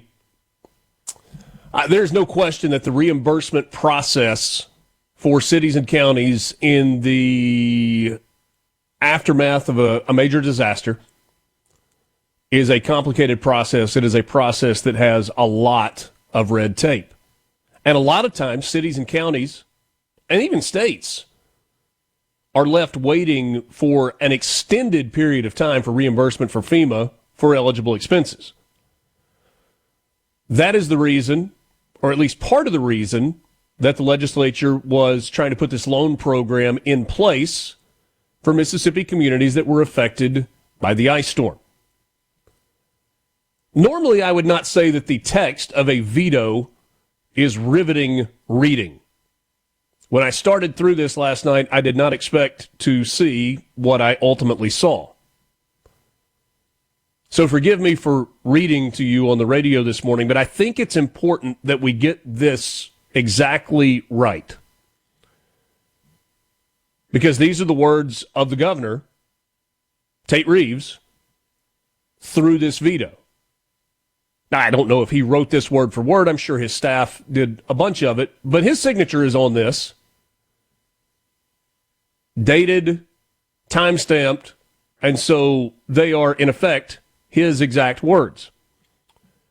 The veto reads, despite the representations of Chairmans DeWeese and Bryan, the rate of interest to be charged on any loan from the fund in excess of FEMA's reimbursement was a term that my staff had specifically negotiated with both Chairman DeWeese and the bill's author, Scott Delano, prior to the adoption of the conference report.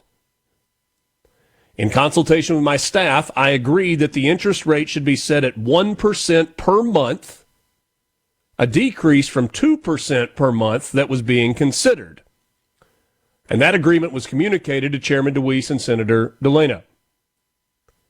2 drafts of the conference report were provided to my staff prior to it being signed by the conferees, and both drafts reflected the agreed-upon 1% monthly interest rate. Additionally, the 1% monthly interest rate is reflected in line 110 of the conference report signed by all 6 conferees and adopted unanimously by both the House and Senate. These indisputable facts lay bare any assertion that the 1% monthly interest rate reflected in the conference report for Senate Bill 2632 and unanimously adopted by the legislature was either a clerical error or a typo. So that lays out the case for why this change should have been made from the perspective of the governor. This is where it gets salty. The governor at this point, in my view, maybe I'm reading this incorrectly, but in my view, the governor is asserting nefarious activity. And he goes on to do it this way. Incredibly, despite the fact that Senate Bill 2632 was presented to me prior to 9 a.m. on the morning of March 17th, 2026, before either the House or Senate gavelled into session and attempted to amend the bill to correct the alleged, quote, clerical typo or error or typo, close quote, the enrolled and signed bill that my office had received already contained the deletion of the word monthly. How is this possible? That the enrolled and signed bill already reflected the results of motions made by Chairman DeWeese and Chairman Bryan hours later, who in the Senate clerk's office authorized and made this change to the enrolled and signed bill prior to the House and Senate floor action on March 17th, 2026. Was the decision limited to members of the Senate clerk's office staff? Or were members of the Senate involved? What role, if any, did members of the House staff play in this change? Or were members of the House also involved in the decision to make this change? Those are significant questions that are being asked by the governor in this veto. But they are also questions that feel like they contain an accusation. That somebody acted nefariously to change the material wording of the bill that significantly changes the financial meaning of these loans. Despite these unanswered questions and others, what is indisputable and crystal clear is that the enrolled and signed version of Senate Bill 2632 that was presented to me on the morning of March 17th, 2026, is materially different from the conference report unanimously adopted by the legislature a full 6 days prior. Thus, the enrolled and signed bill presentment to me represents an attempted departure from the lawmaking process enshrined in the Constitution, rendering it null and void. And then this is the part in which it feels like there is a shot fired clearly across the bow. Let me be clear, there is no provision contained in either the Constitution or any statute that authorizes the Senate Clerk's office or any person or persons involved to make a material change to the language of a conference report that has been adopted by a majority of the members of both chambers, enrolled and signed by both the President and Senate of the Senate and Speaker of the House and presented to me for consideration. None.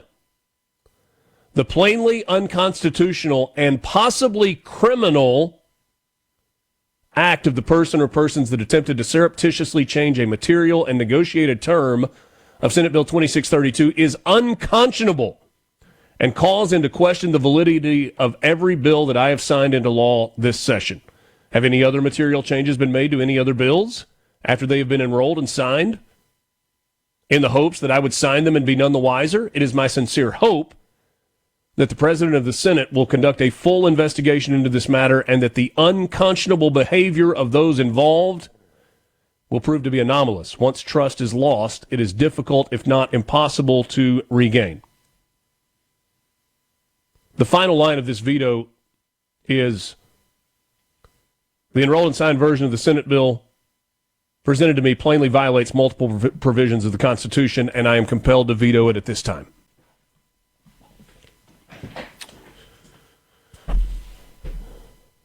Clearly, there's an issue here. Was the process proper in which the wording was changed?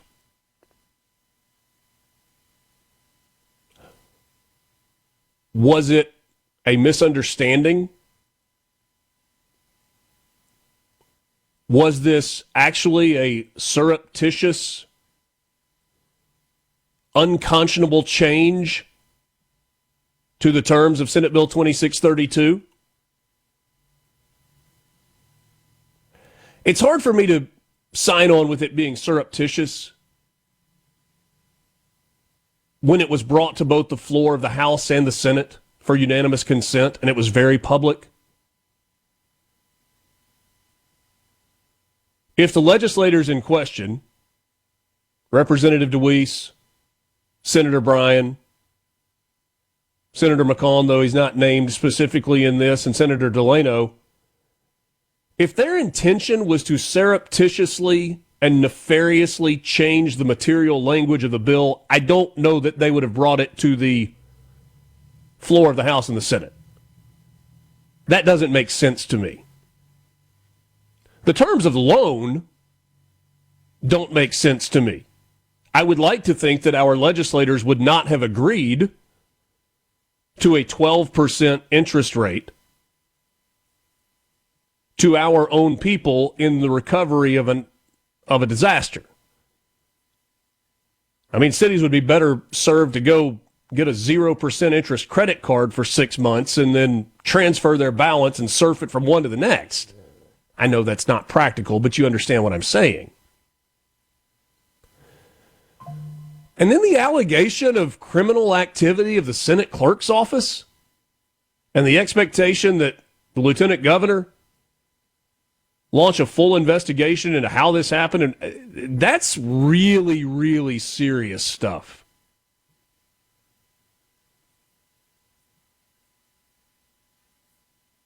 That is a very serious allegation.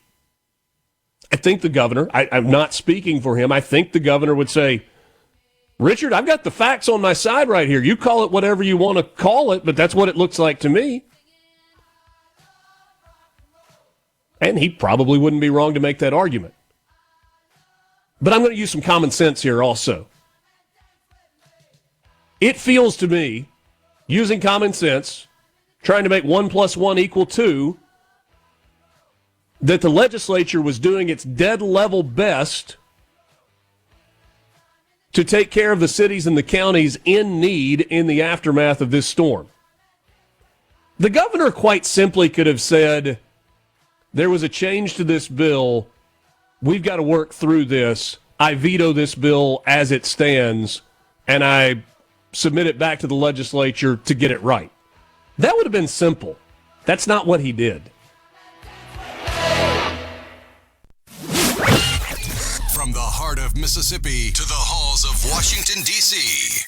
This is Mornings with Richard Cross, your source for hard-hitting political insight and unfiltered truth. Now, here's more on Super Talk Mississippi.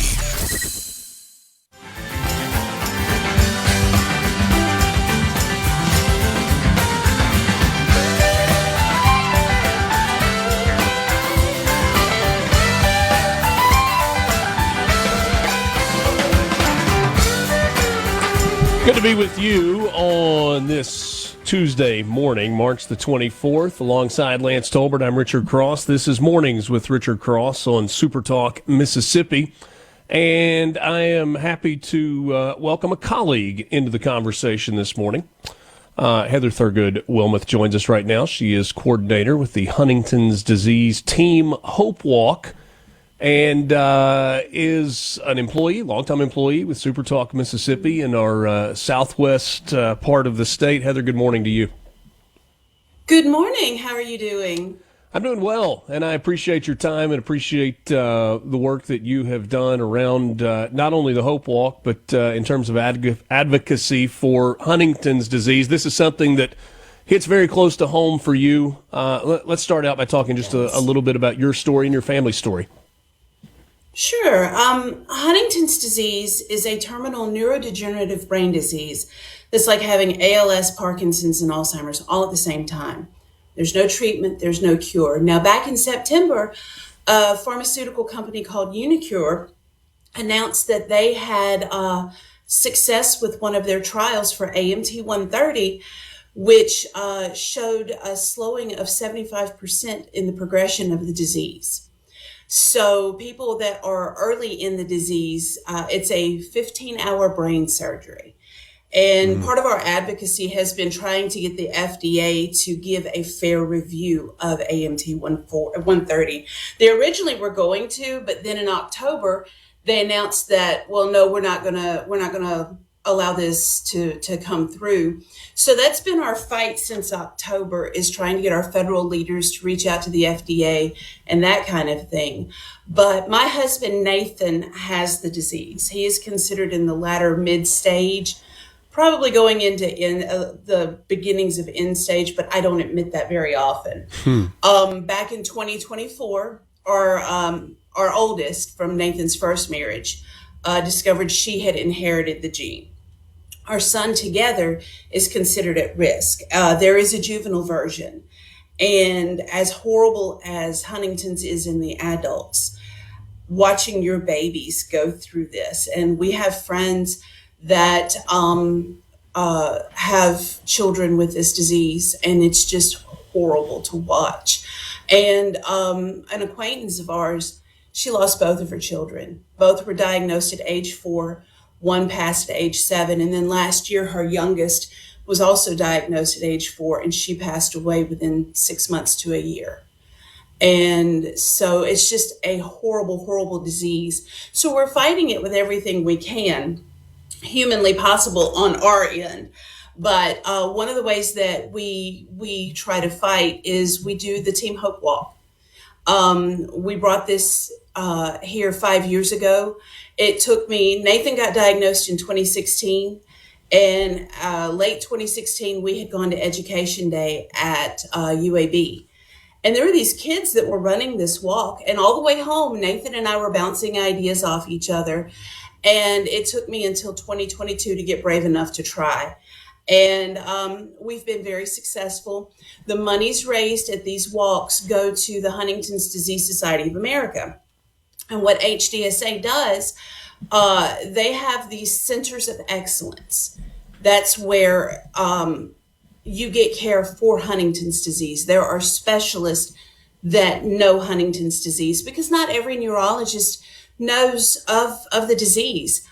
We had a separate medical issue at a different hospital, and they sent a neurologist in, and the neurologist was like, as we're telling him our story, he's like, well, that's not what I just read. And I'm like, you're reading it. We're living it. So not just because a physician is a physician They may not know the ins and outs of a disease like Huntington's. So the monies raised from these walks go to help fund our centers of excellence, which we have one right here in Mississippi at UMMC. As a matter of fact, our walk which will be May 2nd, located at the Flowood Nature Park, is just a few miles from our Center of Excellence. So it goes to fund Centers of Excellence. It goes to fund Education Days, which we will be having one later this year. It goes to fund research and just various other projects. But the most important to a Huntington's family is the fact of it funding a Center of Excellence. This year, our walk is a bit different.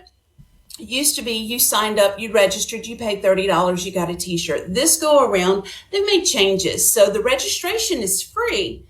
And then once you raise $100, then you get the t-shirt. And then as you go up in level, other incentives. Well, this week, last week and this week, they're doing something extra special and different in that for everyone that raises at least $150, you get a yard sign that you can honor or put in memory of your loved one with Huntington's. So for example, my husband, Nathan, we raised $225 for him last week. So he will have a sign along the walk with his photo in honor of.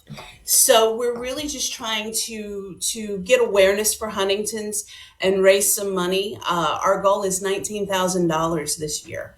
Okay. And so we've raised just under $4,000. And we're really excited about the walk. We're excited to try the new things. We just hope everyone will come and join us. Go sign up. If you have raffle items you'd like to donate, we will gladly take them. We do raffle and auction day of. And it's at the Flowood Nature Park. Registration starts at 8:30.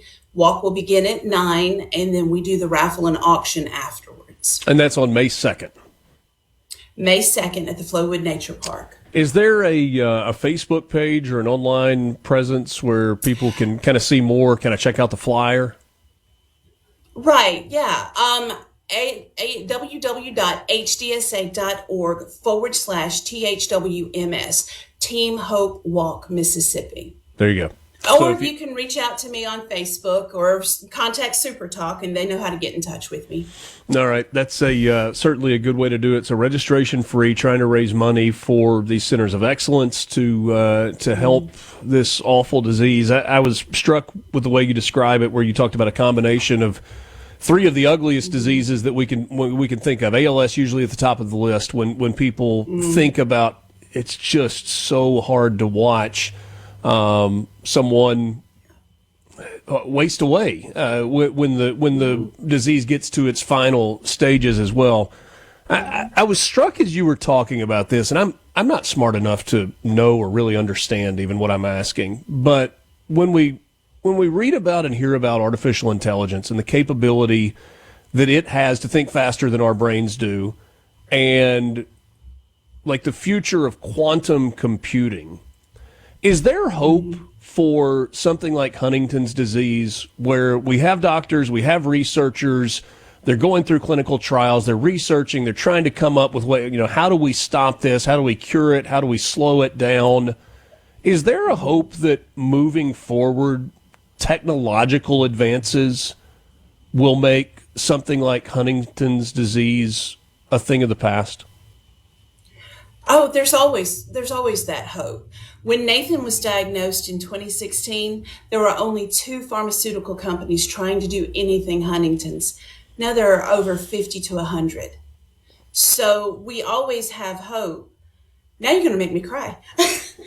We always have that hope, especially for our children. Yeah. Yeah, and that's the really difficult part, because this is a disease that is genetic in nature, and so it does find its way passed down. In terms of common, I mean, I think there are lots of people that probably don't know about Huntington's disease. How rare is this? Well, there are about 40 to 41,000 people that suffer from the disease, but another 200,000 that are at risk. In Mississippi, the number is, the number I'm always given, is that there are about 200 families in Mississippi suffering from this disease. But my comeback is, how many people are in a family? We're a family of 4. We have 2 and 1 at risk. There's a family in North Mississippi that have 7. Wow. So to me, that's not a very accurate number. Yeah. And, when Nathan and I first got his diagnosis, we felt so alone. We didn't know anyone like us. As a matter of fact, we started a Facebook page, which I should have mentioned earlier. It's the Mississippi Huntington's Disease Family Support and Awareness Group.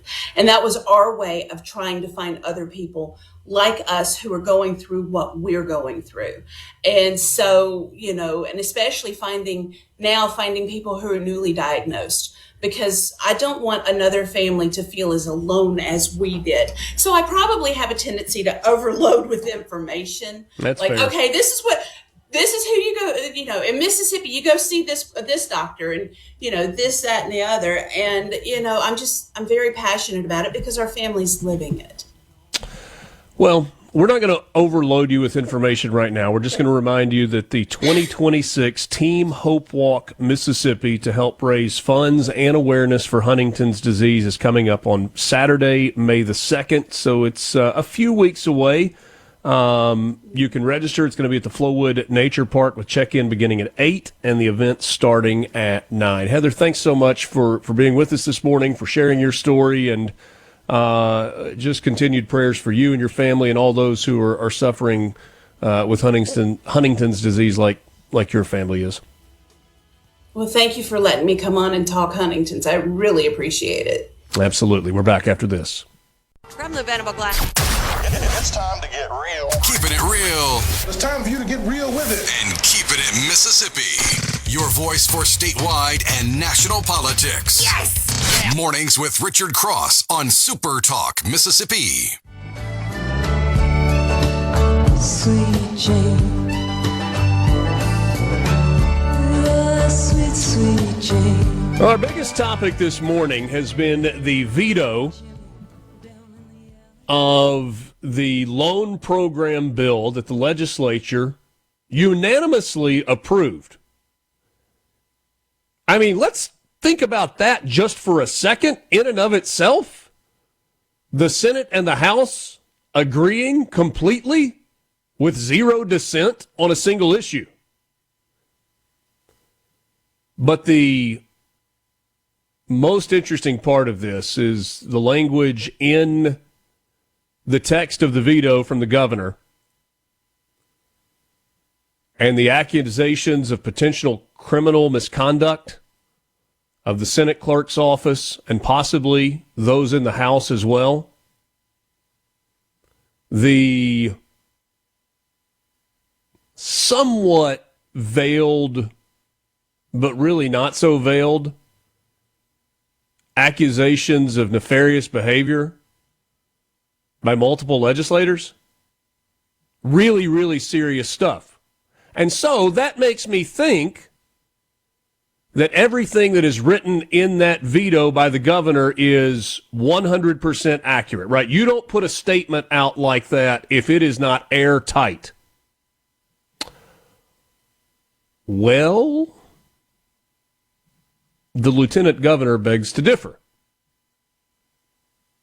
The president of the Senate, the Lieutenant Governor Delbert Hosemann, has put out a statement this morning. It reads, "The governor's veto message is inaccurate. On March 13th, Senator Tyler McCown asked for unanimous consent to remove the word monthly as reflected in the legislature's YouTube recording at the 33:45 mark. Senator Bryan's motion on March 17 pertained to a different bill, House Bill 895, not Senate Bill 2632, as the governor's veto message falsely claims. Further, attacking and accusing a Senate staffer of committing a criminal act in a veto message is malicious, unnecessary, and false. Notably, without striking the word monthly, the language would have resulted in a 12% interest rate charge to cities and counties rather than the clearly intended and unanimously adopted 1% rate." End statement.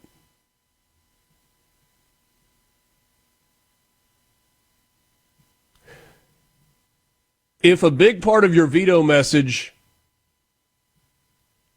pertains to a senator requesting unanimous consent for a bill on the floor, you got to have the right senator about the right bill and the right legislative action.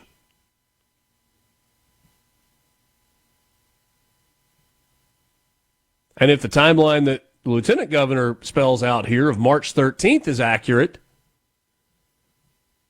then the whole timeline thrown off in the governor's veto bill is at issue as well. Now, I think we can look at this and go, clearly, there was something in the bill that was not intended to be in the bill. And the House and the Senate recognized that, and they moved to correct it. The governor, as is his right as the governor with veto power, chose to veto the bill. But as I said earlier,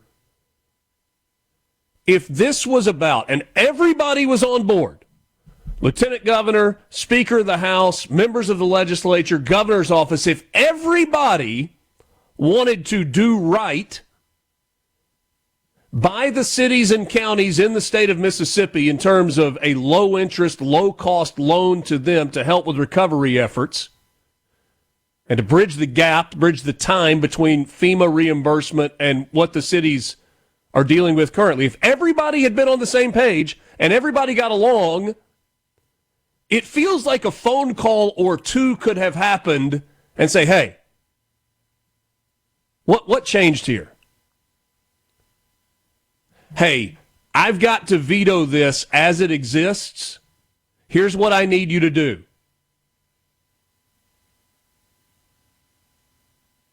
But that didn't happen.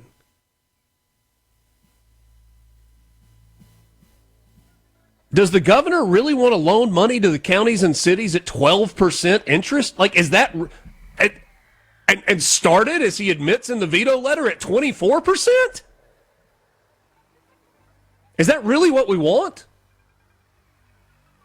Don't we want to do this at as low a cost as possible for our cities and counties?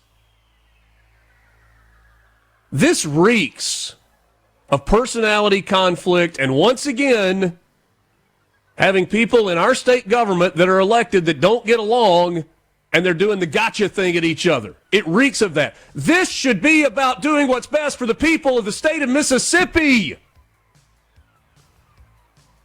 Not accusing the Senate clerk's office of criminal fraud.